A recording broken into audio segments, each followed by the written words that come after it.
active member of EHM Geneva. Her interests are in the area of poverty and development and in the struggle against neoliberalism. Welcome. Thank you. Greetings to all of you, and a special thanks to the people of Cuenca, Ecuador. Un abbraccio de Ginebra, Suiza. I think we are all here for the same reason, and that is to reappropriate health for all. Because 25 years of greed and violence, of neoliberal policies, is quite enough. And I think we all want to see all of our children dance with joy as we have just seen. Neoliberal economic policies have been imposed by a super rich and super powerful elite. Basically governments of the G8, the international financial institutions, and behind them the transnational corporations. These are the world's largest economic entities. Unsurprisingly, this has resulted in massive increases in poverty and inequality, and in turn, declines in population health everywhere.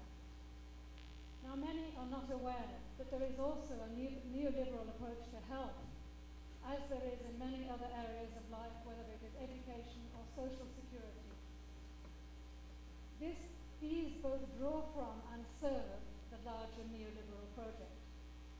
In this short presentation, I want to show that the neoliberal approach to health is not just incompatible with a social justice and a human rights approach to health, it is the major obstacle to health for all. Let us just quickly compare the two approaches. The neoliberal approach addresses symptoms in the short term with interventions delivered through health services. The social justice and human rights approach addresses root causes in the long term, addresses measurable living conditions through meeting basic needs for health. Food, water, shelter, a means of survival, employment, physical security, and basic health services. It focuses on structural violence and poverty, and it blames the system, not individuals.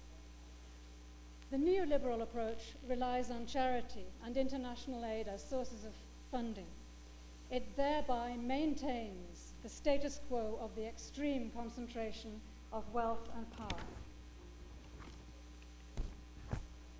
The social justice and human rights approach, on the contrary, is predicated on economic justice, on a fair and a rational and a stable economic order through redistribution. Now, the neoliberal approach is failing even by its own standards, but it is critically important for us to understand that it is not some kind of unfortunate mistake. It is the political project of a tiny minority of people on this earth, and its aim is to maintain and further concentrate wealth and power through a monopolistic, totalitarian, corporate-led, and increasingly violent form of capitalism. Despite its failure, the approach is still today being promoted as the blueprint for global health policymaking. The PHM Charter, let us remember, states that to achieve health for all, powerful interests have to be challenged. And I want to look this morning just at two of the major challenges. One is the right financing for health for all, and I mean more than financing for health services, I mean financing for our whole project of health for all. And the other is the right politics and the right partners for health for all. Next. Economy, ecology, and equity. It is no coincidence that Alma Ata and the new international economic order were abandoned at around the same time, because Alma Ata and health for all is predicated on economic justice. This was and still is the foundation for health for all and for the fulfillment of human rights. This new international economic order was, of course, deeply threatening to powerful interests, and the great powers rapidly backtracked, even around 19 after Alma Ata. But any attempt today to revive health for all will be doomed to failure if it ignores those foundations.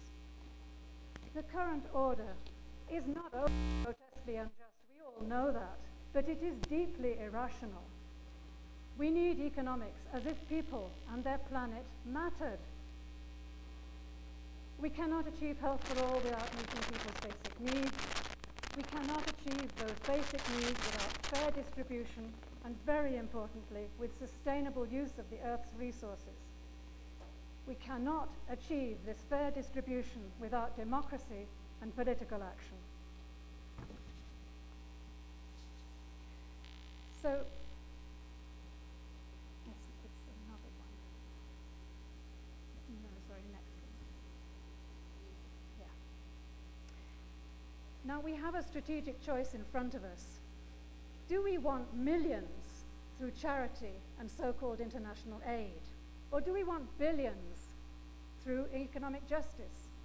It sounds like a simple question. Let's start with some principles. Human rights involves obligations. If health is a human right, no one should have to rely on charity or aid in order to enjoy it.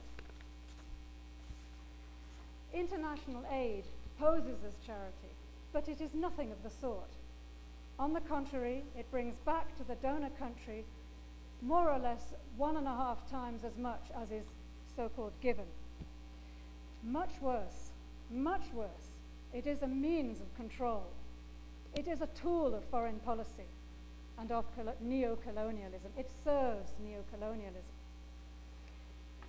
Let us look at the disproportion. And just bear in mind that the sum total of international aid is around $50 billion a year. The US military budget is around $400 billion now. So let's compare some simple macroeconomic measures that are simple and doable.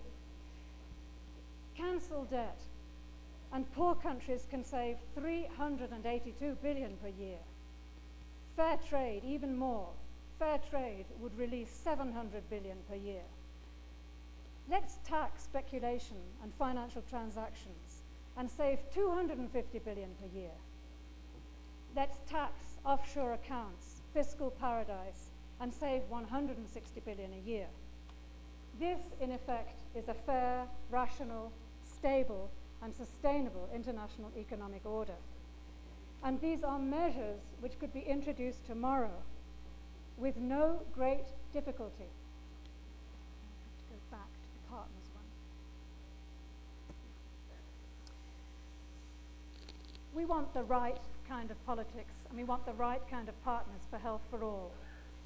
I have only time to point out here that democracy and human rights are betrayed and violated daily by the very same people who put themselves forward as the world's models.